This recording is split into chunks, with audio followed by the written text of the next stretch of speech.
સુરતવાસીઓ વરસાદી માહોલમાં સંભાળજો। સુરત શહેરમાં પાણીજન્ય રોગચાળો વકર્યો। નવી સિવિલ હોસ્પિટલમાં દર્દીઓની કતાર લાગી। રોજના 400 દર્દી નવા આવી રહ્યા છે। પાંડેસરા, ડિંડોલી, લિંબાયત વિસ્તારમાં પાણીજન્ય રોગચાળો વકર્યો। ડેન્ગ્યુ અને મલેરિયાના દર્દીઓ પણ વધ્યા। પાણીજન્ય રોગના દર્દીઓમાં બાળકોની સંખ્યા વધુ। ત્યારે નવી સિવિલના તબીબે કહ્યું, નવી સિવિલ હોસ્પિટલમાં પર્યાપ્ત માત્રામાં દવાનો જથ્થો ઉપલબ્ધ છે।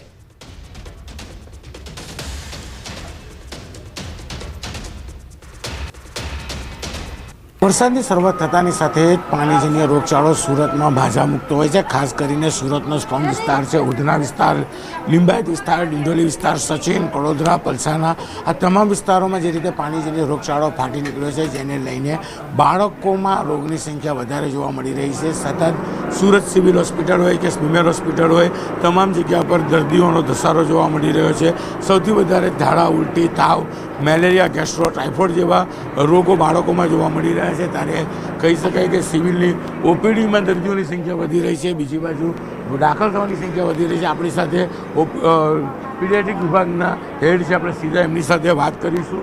શું કહેવું છે મેડમ? પહેલાં આપનું નામ અને હોદ્દો। મારું નામ ડૉક્ટર જિગીશા પાટડિયા છે। નવી સિવિલ હોસ્પિટલ સુરત ખાતે બાળરોગ વિભાગમાં પ્રોફેસર અને વડા તરીકે ફરજ નિભાવું છું। મેડમ, કયા કયા વિસ્તારમાં પાણીજન્ય રોગચાળાની અસર જોવા મળે છે, ખાસ કરીને બાળકોમાં? આપ સૌ જાણો છો તે પ્રમાણે નવી સિવિલ હોસ્પિટલ સુરત ખાતે મોટે ભાગે સુરતના પાંડેસરા, ઉધના, લિંબાયત, ગણેશનગર, સચિન જેવા જે શ્રમજીવી વિસ્તારોમાંથી દર્દીઓ અમારી પાસે વધારે આવતા હોય છે। એટલે એ વિસ્તારોમાં અમને મોટા ભાગે પાણીજન્ય રોગો અને મચ્છરજન્ય રોગોની સાથે સાથે વાયરલ રોગોના લક્ષણો પણ જોવા મળે છે। એ વાયરલના લક્ષણો જોવા મળે છે, જેમાં શરદી, ખાંસી, તાવ વધારે હોય છે। પરંતુ આવા દર્દીઓને જો યોગ્ય સમયે સારવાર આપી દેવામાં આવે તો આવા બાળકો 3 થી 5 દિવસમાં સ્વસ્થ થઈ જતા હોય છે।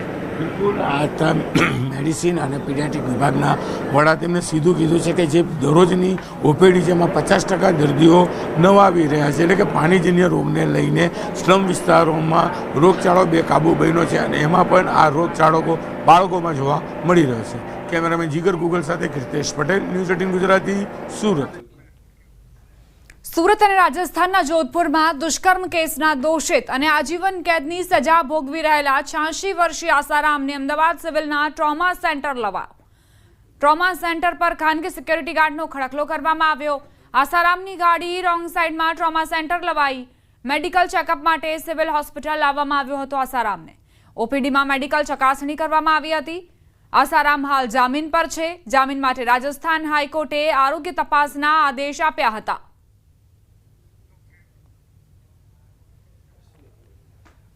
દુષ્કર્મનો આરોપી આસારામ છે, તેને અમદાવાદ સિવિલ ખાતે લાવવામાં આવ્યો છે। આપ દ્રશ્યમાં જોઈ શકો છો, હાલ દ્રશ્યની અંદર તેને અહીં અમદાવાદ સિવિલ ખાતે લાવવામાં આવ્યો હતો। દ્રશ્યની અંદર અહીં તેને અલગ અલગ જે મેડિકલ પરીક્ષણ માટે લાવવામાં આવ્યા હતા।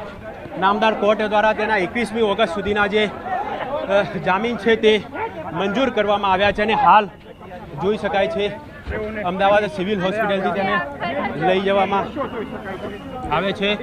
ખાસ કરીને લગભગ 2 કલાકથી વધારે તેની મેડિકલ તપાસ કરવામાં આવી હતી અને હાલ તેને અહીંથી મેડિકલ તપાસ કર્યા બાદ લઈ જવામાં આવે છે।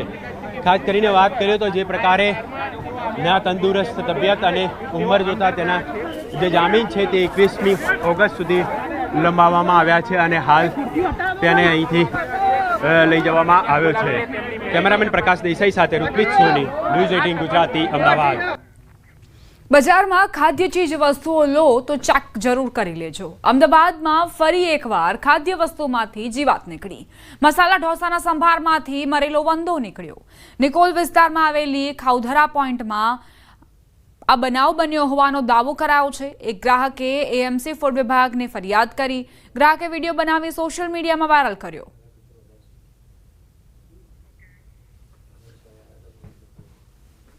જેવો મારા વાઈફે જેવો એમણે સાંભાર આપ્યો અમને, તો મારા વાઈફે જે સાંભારની ફર્સ્ટ સ્પૂન લીધેલી તો એમાંથી ડાયરેક્ટ એમને કોકરોચ ઓબ્ઝર્વ થયો। તો એમણે જોયું કે આમાં કોકરોચ છે, તો એમણે મને બતાવ્યું કે આમાં કોકરોચ છે। મેં જ્યારે બી કોકરોચ તરત જોયો, તરત જ મેં એને બાઉલમાં નાખ્યો અને મેં એમના સ્ટાફ મેમ્બરને બોલાવ્યો।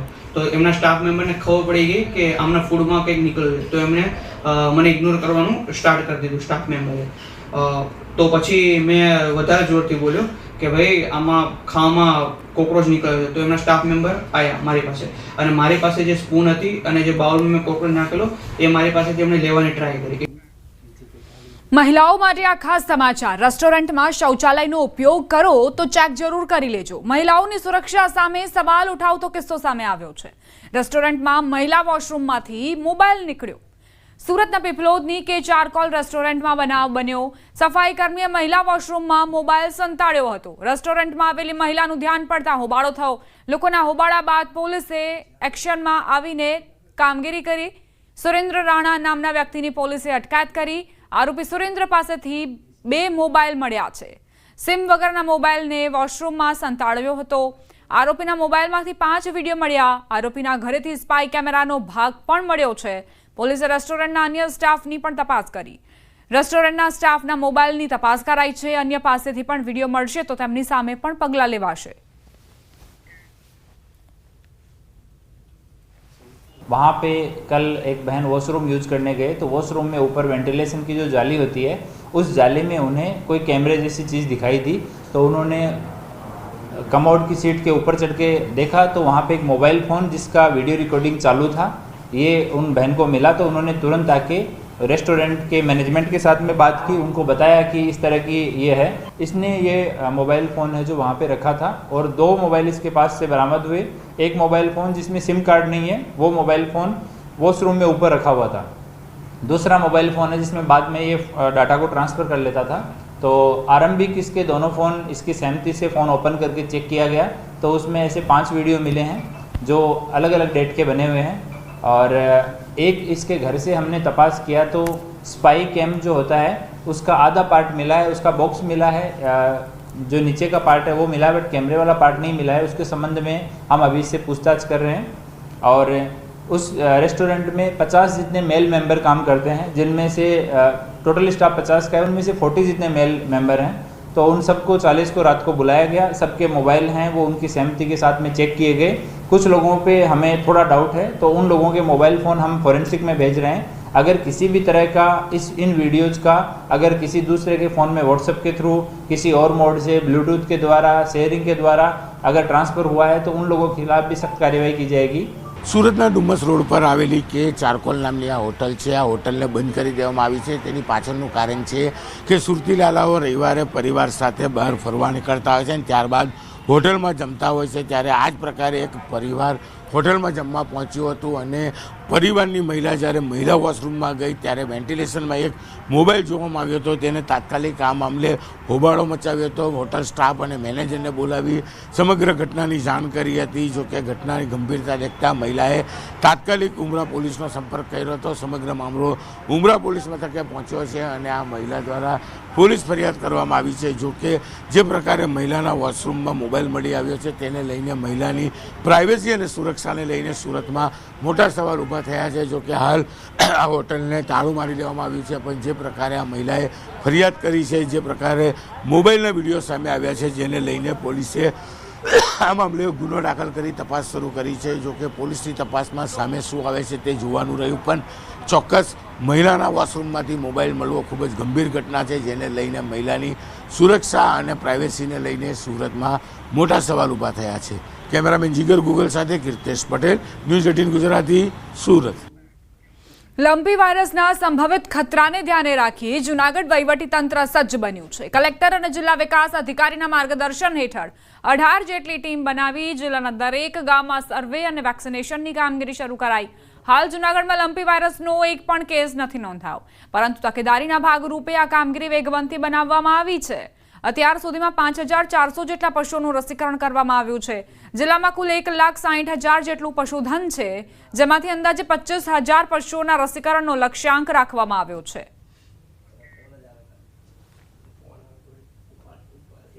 જિલ્લાના દરેક ગામમાં, દરેક તાલુકાના દરેક ગામમાં સર્વેની કામગીરી ચાલુ છે.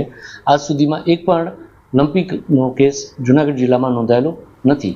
આમ છતાં જે સસેપ્ટેબલ એનિમલ છે એમને રોગ પ્રતિકાર શક્તિ વધી જાય એના માટે રસીકરણની કામગીરી ચાલુ છે. 5400 જેવા પશુઓને રસીકરણ કરી દેવામાં આવ્યું છે.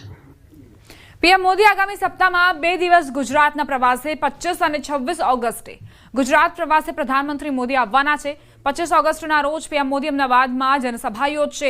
50,000થી વધુ લોકોની હાજરીમાં આ સભાનું આયોજન કરાયું છે.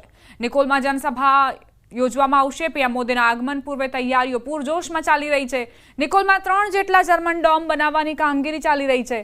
પૂરજોશમાં સ્થાનિક સ્વરાજની ચૂંટણીનું આહ્વાન કરવા માટે પ્રધાનમંત્રી આવી રહ્યા છે.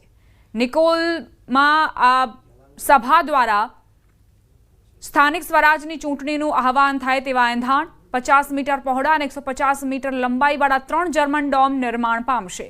વરસાદ પડે તો પણ સભામાં કોઈ અડચણ ઊભી ન થાય તે માટેની ખાસ વ્યવસ્થા કરાઈ છે.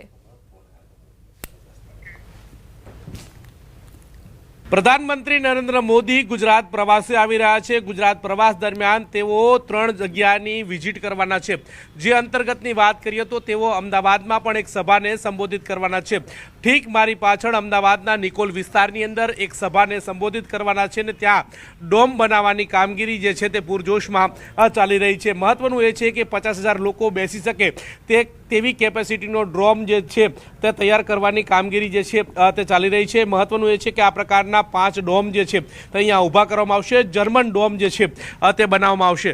મહત્વનું એ છે કે 24 તારીખે રાત્રે પ્રધાનમંત્રી નરેન્દ્ર મોદી ગુજરાત આવશે અને ત્યારબાદ 25 તારીખે આ પ્રવાસની શરૂઆત છે. એટલે કે 25 તારીખે સાંજે ઠીક અહીંયા નિકોલની અંદર તેઓ સભાને સંબોધિત કરવાના છે. આ સભા એટલા માટે ખૂબ મહત્વની રહેશે કારણ કે નવરાત્રી બાદ જે ચૂંટણી જે છે સ્થાનિક સ્વરાજ્યની યોજાવાની છે ને તેનો હુંકાર જે છે તે ભરવા માટેની સભા જે છે તે અહીંયાથી થશે તે પ્રકારનો પણ એંધાણ વર્તાઈ રહ્યા છે. આ તમામ વચ્ચે પ્રધાનમંત્રી નરેન્દ્ર મોદી જે છે તે ઓપરેશન સિંદૂર બાદ આ બીજી વખત ગુજરાત મુલાકાતે આવી રહ્યા છે અને ગુજરાત મુલાકાતની તમામ પ્રકારની તૈયારીઓ અત્યારે હાલ પૂરજોશની અંદર ચાલી રહી છે. મહત્વનું એ છે કે પ્રધાનમંત્રી નરેન્દ્ર મોદીના આગમનને લઈને અમદાવાદ શહેર હોય કે ગુજરાત રાજ્ય હોય તમામ લોકો પ્રધાનમંત્રી નરેન્દ્ર મોદીને આવકારવા માટે આતુરતાપૂર્વક રાહ જોઈ રહ્યા છે. ત્યારે તૈયારીઓ જે છે તે પૂરજોશની અંદર પ્રધાનમંત્રી નરેન્દ્ર મોદીના આગમનને લઈને ચાલી રહી છે. કેમેરામેન પંકજ મકવાણા સાથે ગૌતમ શ્રીમાળી, ન્યૂઝ 18 ગુજરાતી, અમદાવાદ.